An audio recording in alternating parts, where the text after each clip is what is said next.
জালেম কারা? আমার আল্লাহ কোরআনুল কারীমের মধ্যে জালেমের বর্ণনা দিতে গিয়ে বলেন, আল্লাহ রাব্বুল আলামিন আল্লাহ তাআলা বলেছেন জালেমদের কোনো অভিভাবক নাই। দুনিয়ার মধ্যে আখিরাতের মধ্যে জালেমদের কোনো অভিভাবক নাই।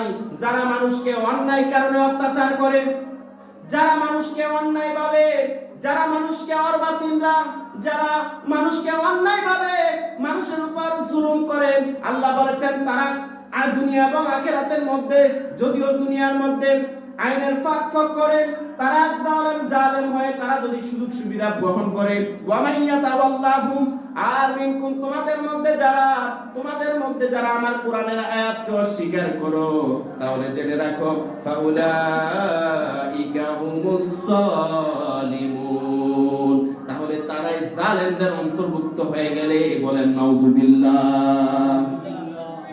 আর আল্লাহ অন্য আয়াতের মধ্যে বলেছেন ওয়া মা লিজ-জালিমিনা মিন আনসার, জালেমদের কোনো সাহায্যকারী নাই। ওয়া মা লিজ-জালিমিনা, আর জালেমদের নাই মিন আনসার, জালেমদের কোনো সাহায্যকারী দুনিয়া এবং আখিরাতের মধ্যে জালেমরা কখনো সাহায্যকারী পাবে না। ঠিক কিনা বলেন? ফিরআউন ছিল, সে জালেম ছিল। নমরুদ ছিল, সে জালেম ছিল। উতবা সাইবা ছিল, জালেম ছিল। আবু জাহেল ছিল, জালেম ছিল। যারা দুনিয়ার জমিনের মধ্যে এখন পর্যন্ত যারা একটু সুযোগ পাইলে নিজেকে উচ্চ